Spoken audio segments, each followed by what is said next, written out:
I thank the organizers and Krishnaveni ma'am for this opportunity. And as a general rule, any malignancy which is cured only by chemotherapy is very close to the medical oncologist's heart. And there are only a few of these malignancies. So gestational trophoblastic disease is one of them. And this is one of those malignancies where we often don't require the help of our surgical or radiation oncology colleagues to cure these patients. And that is why we are very alert and we are very mindful of every single parameter when these patients come to us. And time is of the utmost essence when we are dealing with these diseases. So with that being said, let us start the presentation. So I will talk a little bit about the pathology of gestational trophoblastic diseases. How do we go about the diagnostic workup for these diseases, because these cases will present to the obstetricians only and nobody else. So you should be aware of what to when to suspect it, when to immediately diagnose it, and when to refer it as early as possible. We'll talk a little bit about risk stratification of GTDs and how do we manage low risk GTNs and high risk GTNs. And we'll talk a little bit about where the field is heading into the future. So as we know, GTD is an uncommon condition. I'm sure that in your practice, you must have come across a gestational trophoblastic neoplasm maybe once or twice a year, and it's not that common. And that is because of its innate nature. That being said, what you should be aware is that not all gestational trophoblastic diseases are malignant in nature. There are some benign entities as well, like a complete hydatidiform mole or a partial hydatidiform mole, which you would come across probably more than a full-blown gestational trophoblastic neoplasia.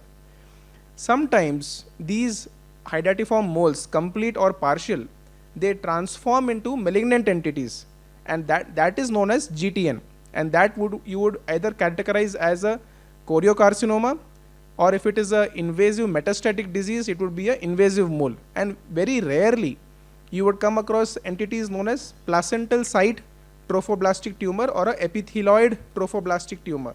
But these are very uncommon, and we will not cover this much in much detail in this current presentation. So as you all know, beta-hCG is the hormone which is secreted by the neoplastic component of this disease, and because it is such an excellent biomarker, you not only use this beta-hCG to diagnose these patients, but you also assess them, you also repeat them repeatedly to look at the response to the treatment, and then you also keep the patients on follow-up again with the beta-hCG monitoring. Now, in the current era, with the routine availability of beta-hCG testing and the modern chemotherapy regimens, what you should know is that nearly all women of GTN can be expected to be cured, and this is not something which we can say for a lot of other malignancies. If you look at the incidence, like I said, it is a fairly uncommon disease. You would see it from maybe in 1 in every 2,000 or 3,000 pregnancies, so you would not come across this very often. But when is it more common? That is when the mother's age is at the either extremes, either a very young mother or a elderly mother, so with the age of being more than 35 years. And this happens much more frequently if the woman is older than 40 years of age. If you look at the pathology of a mole, so we have all seen the typical description of the molar pregnancy with the typical grapes appearance, and that is because these are only consisted of the hydropic villi. And we all know from our pathology days that the mole is basically a duplication of the paternal genome, and they are diploid in nature. Whereas a partial hydatidiform mole is a triploid in nature, where you have a duplication of the paternal DNA and a single maternal DNA, so it's triploid in nature. And the likelihood of a complete mole transforming to a GTN is much more common than that of a partial mole.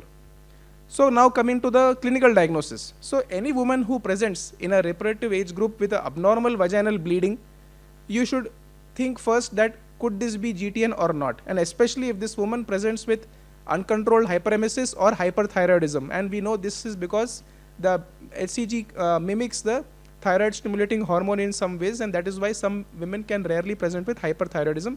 In the era of routine ultrasound screening, this presentation has become more and more uncommon.